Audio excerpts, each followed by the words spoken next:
come if you don't praise him. But the Bible says he inhabits the praises of his man. Clap your hands and just praise him.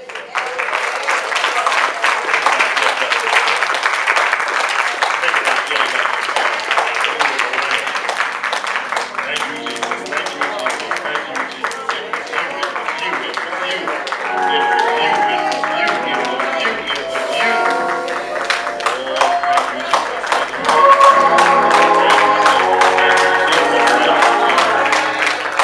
Thank you, Jesus. Thank you, Jesus. Thank you, Jesus.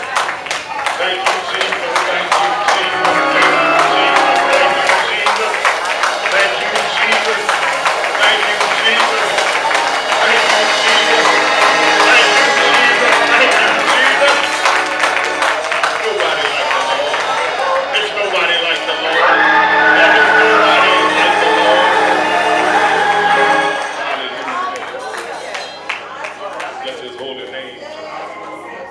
Lord bless you. I want to take just a few moments before I ask you to turn to the theme scripture that has been afforded us in St. John chapter 5 verses, the latter clause of verse number 2 and verse number 3. And that's where I'll be preaching from tonight, should the Lord delay his coming. While you are turning there, let me just, first of all, I want to appreciate Superintendent Demerson. Thank him so much for this privilege and this opportunity to share the gospel message. Amen. Am I smiling? I better quit. Does it look like I'm just happy? I'm just thrilled. I tell the Lord in my 6:30 prayer, I said, Lord, thank you for letting me be a preacher. I just don't know. If I couldn't be a preacher, I'd just rather. Oh, no. But I want to appreciate him. He called and said, brother, I'm not feeling well. And he said, I won't be able to be there. I said, no problem. Hallelujah. He said, well, thank you for being understanding. I trust that even though he is not here and we sorely miss him, that the presence of the Lord will fill this temple so much that it will afford him the rest that he probably truly needs. He runs so much and expends so much energy and drains so much for the people of the Lord. Let me just acknowledge, let me recognize and acknowledge these leaders, these district leaders of the Warwick District, the Assistant Superintendent Hauser, to the Secretary, Pastor Riles, to Associate Pastor, Assistant Pastor Jones, to Elder Butler, amen, to the District Missionary Craft, to the First Lady of this district, and to all of the chairperson, First Lady Bowser, to all of the wonderful mothers of Zion, all of the workers in this district. Certainly I applaud and appreciate you. Thank the Lord for the former First Lady of the Emmanuel #1 district, thorough missionary, world-traveling, thorough kid. Finally made it back. Missed the whole state meeting. She was on a mission to travel and get some rest and relaxation. Hallelujah. What a blessing. Amen. And next I want to do two things. First, I want to appreciate Sister Missionary Mathis and Sister Brenda Edwards, who were here on last night and supported their pastor. I saw you and I appreciate it. And of course, the First Lady of Pentecost. I appreciate you so much on last night for support. I also thank the Lord for Deacon Clark Singh, the chairman of the trustee board.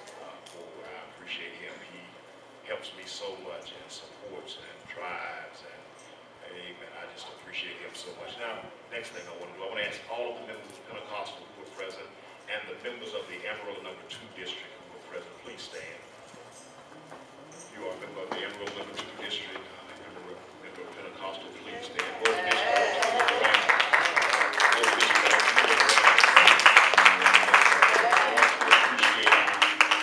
District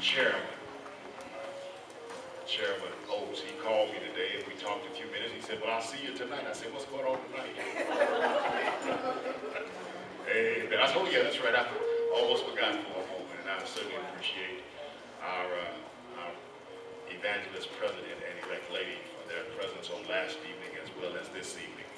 Good to see some former members of Pentecostal, Sister Castro and Brother Dominique. I appreciate you. That's not Junior Chambers sitting there, is it? That's whole Junior Chambers who showed up here tonight. Thank the Lord. I want you to know I appreciate you so very, very, very much. The chairman of our Deacon Board, Deacon Frederick Douglas Byers. Thank the Lord for the young men that have become a part of Pentecostal by reason of Elijah and his friends, and we appreciate them so much.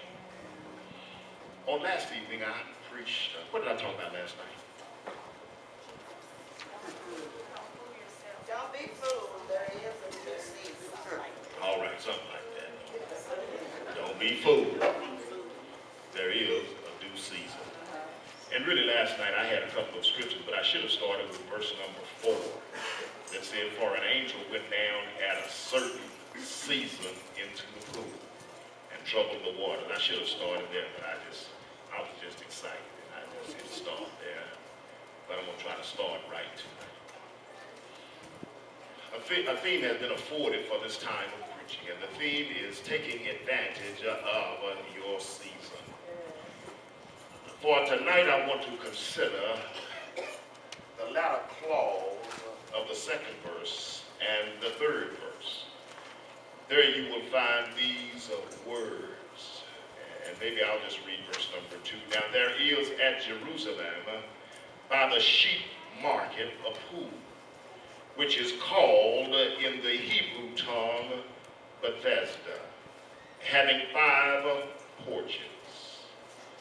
In these 5 porches lay a great multitude of impotent folk, of blind, halt, withered.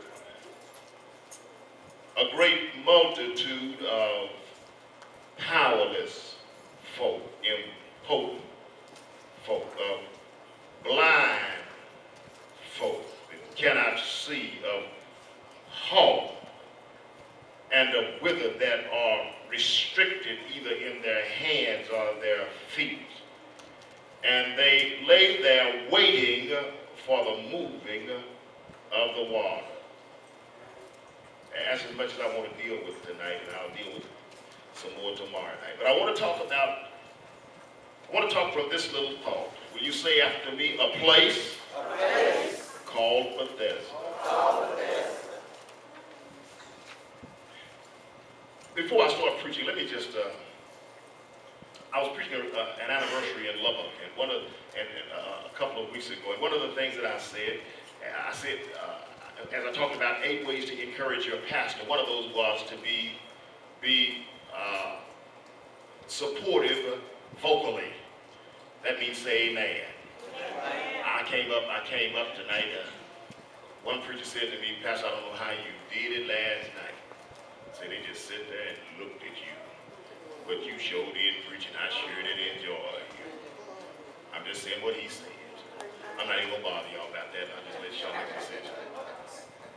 I was meditating this morning and I said, God, I want to make sure that I said what you wanted me to say like you wanted me to say it. And God, I don't know. So, some of their faces were kind of tough, but I ain't scared. Faces don't bother me. I don't even pay for amens anymore. I said, but Lord, what's the deal? And I want to tell you, somebody called me. I don't mean to put him on blast, but I looked at the call ID and I picked up the phone. I said, Demerson resident. He said, it was a he. He said, is this Reverend Demerson?